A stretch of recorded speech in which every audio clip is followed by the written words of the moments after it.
Hello everyone, welcome to FS YouTube channel. This is Nisha Khatri. So अभी CVT PG का notification आ चुका है एंड एप्लीकेशन फॉर्म आ चुके हैं। अभी शुरू हो गया, आप एप्लीकेशन भर सकते हैं अपना।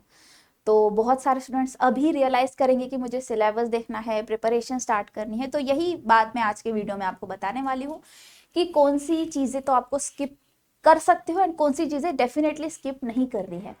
कौन से टॉपिक्स पे ज़्यादातर सवाल को पूछे जाते हैं, कौन से टॉपिक पे मॉडरेट में पूछे जाते हैं, कौन से टॉपिक पे बहुत रेयर होता है, नहीं के बराबर सवाल पूछे जाते हैं, ये हम आज की वीडियो में करेंगे डिस्कस। तो हमेशा की तरह मैं पहले फिजिकल केमिस्ट्री से ही स्टार्ट करती हूँ, क्योंकि ऑब्वियसली मैं पढ़ाती हूँ तो मैं उसको प्रायोरिटी दूंगी। हाई वेटेज टॉपिक्स में पूरी दुनिया जानती है कि फिजिकल केमिस्ट्री में हाई वेटेज टॉपिक्स मेरे लिए रहेंगे thermodynamics, chemical kinetics, electrochemistry, solid state and solutions. ये मेरे लिए हाई वेटेज टॉपिक्स है। इन पे मतलब 2 से 3 सवाल तो आ जाते हैं, उससे ज़्यादा भी लेकिन कम नहीं। इतने इंपॉर्टेंट टॉपिक्स है मेरे लिए। फिर बारी आई इनऑर्गेनिक की। तो इनऑर्गेनिक में अब मैंने ना यहाँ पे एटॉमिक स्ट्रक्चर नहीं लिखा है, तो मैं यहाँ लिख रही हूँ, क्योंकि वो आधा हम इनऑर्गेनिक में देखते हैं, आधा फिजिकल में देखते हैं, कंबाइन आ जाता है उसका गणित। तो atomic structure and chemical bonding बहुत बहुत बहुत इंपॉर्टेंट है। अब पीरियोडिक टेबल पे इवन इफ ये लोग डायरेक्ट क्वेश्चन नहीं डाल रहे हैं, लेकिन बाकी चीजें समझने के लिए आपको पीरियोडिक टेबल तो भैया देखना ही पड़ेगा। तो वो एक एंड इसको तो जितने स्टार्स लगाने हैं लगाओ, जितने भी लगाए स्टार्स लगाना चाहते हो लगाओ, कम पड़ेंगे क्योंकि इतना इंपॉर्टेंट टॉपिक है कोऑर्डिनेशन। और लास्ट है मेरा ब्लॉक एलिमेंट्स। ये क्या है? इसमें आप P block, D block and F block, इनको तो भैया अच्छे से करना है, इन पर सवाल आता है, इंपॉर्टेंट है आपके लिए ये। ब्लॉक एलिमेंट्स में पी ब्लॉक ले लीजिए, डी ब्लॉक ले लीजिए, एफ ब्लॉक ले लीजिए। कोऑर्डिनेशन तो भैया एनी हाउ, जो कोऑर्डिनेशन छोड़ रहा है वो तो भाई संसार की सबसे बड़ी गलती कर रहा है। इतना इंपॉर्टेंट टॉपिक है ये आपका। फिर बारी आई ऑर्गेनिक केमिस्ट्री की।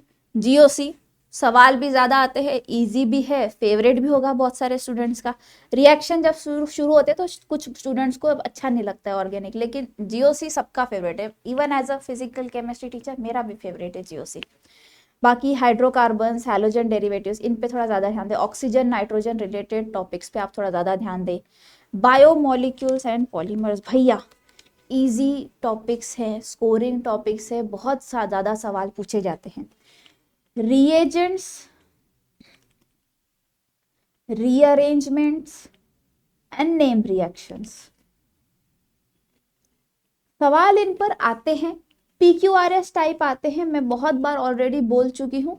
करेंगे तो साथ में करिएगा एंड पूरा करिएगा, क्योंकि अगर आप सपोज एक कर रहे एंड दूसरा टॉपिक नहीं कर रहे तो दिक्कत हो सकती है। बस जैम में तो ज्यादा दिक्कत होती है, सीयूटी में आ जाता है, सीधे सीधे क्वेश्चन भी आते हैं। तो रिएजेंट तो भाई छोड़ना नहीं है। जितने भी रिएजेंट आपको कराए जा रहे हैं सब करने हैं। निनाद सर ने यूट्यूब पे भी कराए हैं, नरेंद्र सर ने भी कराए, उन्हें भी देखे भाई। रिएजेंट्स बहुत इंपॉर्टेंट टॉपिक है, उसे तो चाहे जैम हो चाहे सीयूटी हो छोड़ना नहीं है। जैम में मैं एक बार मान लूँ कि हमेशा ही क्वेश्चन पीक्यूआरएस टाइप होते हैं तो करना है तो सब करना है, लेकिन सीयूटी में सीधे सीधे डायरेक्टली भी आ जाता है। रिएजेंट दिया है, सॉरी हाँ यार, रिएजेंट दिया है, सबस्ट्रेट दिया, आपको बताना है प्रोडक्ट क्या बनेगा। सिंपल सिंपल गणित होता है, तो भैया ये तो छोड़ना नहीं है।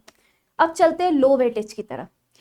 यहाँ पे आपका phase equilibrium and surface chemistry moderate level में आते हैं, मतलब 1-2 सवाल आ सकता है एंड ज़्यादा नहीं पूछे जाते, इन पे सवाल कम पूछे जाते हैं। बाकी न्यूक्लियर केमिस्ट्री, फोटो केमिस्ट्री लो, इन पर बहुत रेयरली सवाल पूछा जाता है। फिर phase equilibrium and surface chemistry you can consider moderate level है। एंड आप जब आपके हाई वेटेज हो जाएंगे तीनों के, फिर आपके पास टाइम है still, then you go for phase and surface chemistry. Otherwise आप इन्हें फिलहाल स्किप कर सकते हैं। ये उन स्टूडेंट्स के लिए जिन्होंने प्रिपरेशन ही लेट स्टार्ट की है। Then we will go for inorganic chemistry में लो वेटेज टॉपिक्स। तो metallurgy, hydrogen, S block elements, environmental chemistry, बहुत ही रेयर आपको क्वेश्चन मिलेगा, सो आप इन्हें इजीली स्किप कर सकते हो। Then I have organic chemistry. नाम से ही पता चल रहा है, dyes, pigments, environmental organic chemistry, chemistry in everyday life, नाम से ही पता चल रहा है इन पर भैया कुछ सवाल नहीं आता है, you can skip it. Ma'am spectroscopy को तो आपने कहीं नहीं रखा। अब स्पेक्ट्रोस्कोपी पे आता है बहुत ही इंपॉर्टेंट, स्पेक्ट्रोस्कोपी को आप लिख लीजिए, यहाँ पे बहुत इंपॉर्टेंट में आएगा वो आपके। स्पेक्ट्रोस्कोपी एक्चुअली फिजिकल में भी है आपको एंड ऑर्गेनिक में भी है, तो इसको कहाँ डाले, तो इसको एक अलग से ही डाल दीजिए। Spectroscopy is very very very important, उस पर बहुत सवाल आते हैं। ऑर्गेनिक लो, फिजिकल लो, कंबाइन पकड़ के चलो। फिजिकल में तो सरफेस लेवल पे आता है, कंसेप्चुअल क्वेश्चन आएगा, न्यूमेरिकल तो आएगा नहीं। ऑर्गेनिक में भैया अच्छा खासा वो पूछ लेते हैं, एनएमआर, ओमास, ये है उनका मतलब फेवरेट टॉपिक है। तो स्पेक्ट्रोस्कोपी भैया जी हर कोई करेगा, कोई छोड़ेगा नहीं। इसी के साथ आज की वीडियो को मैं करती हूँ एंड। चैंपियन बैच 7.0 8 दिसंबर से स्टार्ट हो चुकी है। कूपन कोड है आपका IFAS 10, so you will get 10% discount. And आपको अगर पेपर एनालिसिस चाहिए CUET PG के लिए, तो आपको IFS की वेबसाइट पे फ्री ऑफ कॉस्ट मिल जाएगा, तो आप वहां जाके इन्हें अवेल कर सकते हैं। And even free mock test भी अवेलेबल है CUET PG के लिए। IFS की वेबसाइट पे आप जाइए, टॉपिक वाइज टेस्ट है, जाइए टेस्ट दीजिए, देखिए कितना आ रहा है कितना नहीं आ रहा है। बहुत हेल्प करते हैं टेस्ट, आपकी प्रिपरेशन टेस्ट के बगैर अधूरी है। जाइए टेस्ट दीजिए, देखिए कितना स्कोर आपका आ रहा है। सो आज की वीडियो के लिए इतना ही। Thank you so much, happy learning, bye bye, good night, peace out.